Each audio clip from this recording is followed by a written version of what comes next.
Back working on the 1973 Charger. I'm trying to get it running and work on a few things on it and see if we can just put it on the road after all this time. Just need to kind of focus back on this for a little while. We are going to get back on the Challenger project soon, but we are waiting on a pending um, order from AMD for sheet metal for the car. So, and we're waiting for weather to clear up a little bit more to be able to do some more blasting on the car and get it completely stripped down to bare metal inside and out. But in the meantime, we're back on the 73 Charger after all this time. And if you don't know this car, I've got a few videos on it on my channel. But this has a 1973 date code 440 in it. This is a real original 440 car. This is not numbers matching, but it's a good period correct 440 that we put in it. And there's some videos on that stuff on my channel.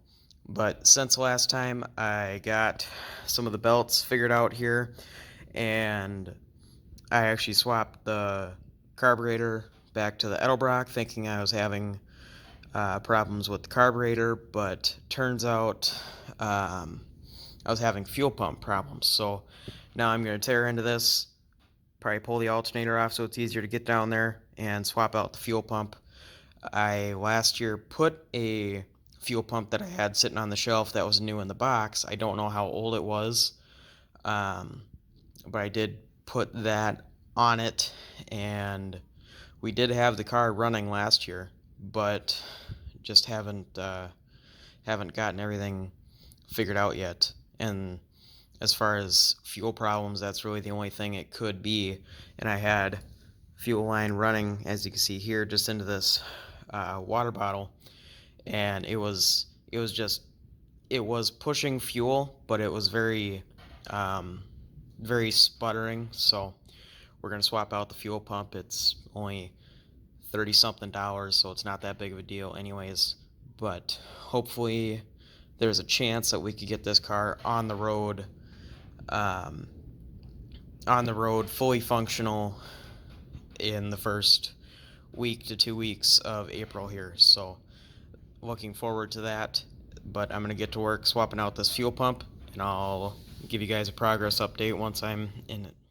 So I'm back now, and I went through and I replaced the fuel pump on this. It wasn't too hard, took about 20 minutes or so, and I rerouted just a temporary rubber line. Not sure if you can see that down there, but there's a new fuel pump you can see behind the alternator in place, all hooked up. Put the alternator back in place because it was a lot easier to reach everything when that was taken off. Tried to fire it up and still wasn't going well, and I will insert a little clip here. I took this hose off, just stuck it in an empty water bottle, and cranked on it for about 15 or so seconds to see if we were getting any kind of consistent fuel or if it was still being sputtery and not great. So I'll throw that clip in here right now.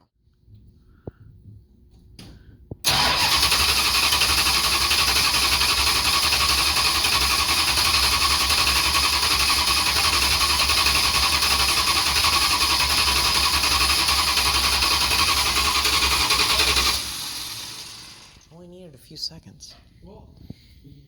So hopefully you could see in that clip that obviously we're not getting the right things happening. So we have inconsistent fuel pressure, and the fuel is kind of sputtering, and obviously it won't run off of that. So we're gonna see what we could do to address that.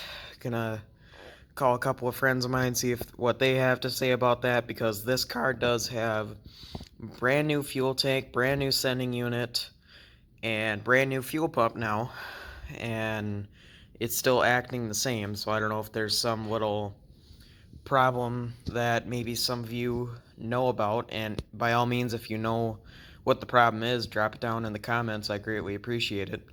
But what's left to do on this car in order to get it on the road is really not much. Um, I'd like to obviously fix the fuel pump or the fuel related issue, hook up some other lines. I got the upper radiator hose correct, just need to clamp that down. The lower radiator hose isn't quite right, so I'm gonna have to see if I can get a different one, or maybe I can find a way around that.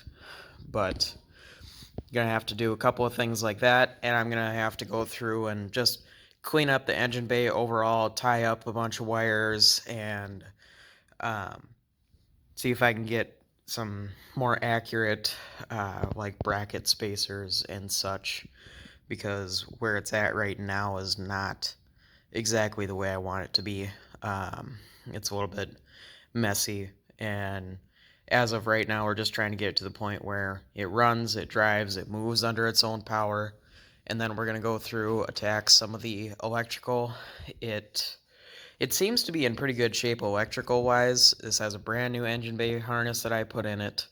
But the problems is obviously some of the gauges don't work. There could be loose connections or loose grounds that I need to chase down. Otherwise, maybe I need to replace gauges, and if I do have factory style equipment to replace it. So all of those things are to be considered, and the taillights don't work. But the headlights work, the blinkers work, the running lights work, the high beams even work, and it looked like the gas gauge even worked.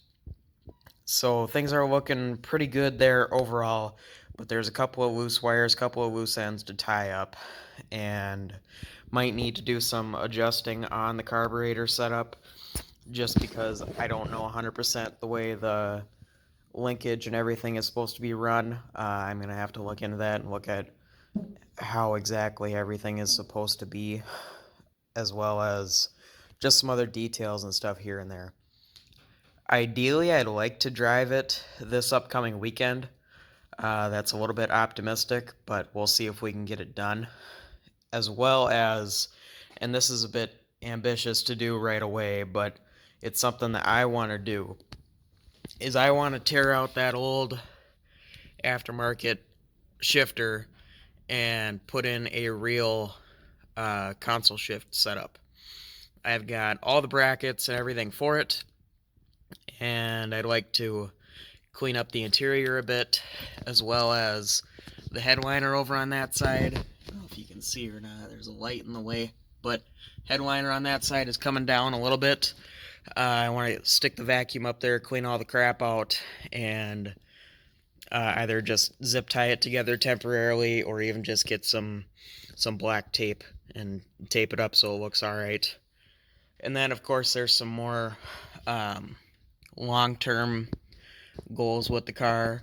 I have a brand new dash cap that I could put on the car, which would make the car look so much better on the inside, as well as around the gauge area. I can redo the silver trim on it, and that would look far, far better. And I'm going to tear that steering wheel out of there and throw it away. I'm sick of those things. I hate them. If I ever find any more of those in cars that I ever get, I'm throwing them straight in the trash. They are the ugliest looking thing I've ever seen. I will put a factory style steering wheel, or I do have reproduction Mopar Tough wheels, and those look really good. But there's overall cleanup to do, as well as the last video I did involving this car. I was cleaning up some surface rust in the quarters, and you can see it in the quarters and the rockers. It's really not that bad. It's a really, really solid car. I just went through and basically I wet sanded it, but just with quad zero steel wool, and just cleaned it up and then waxed back over it so it has some shine back to it.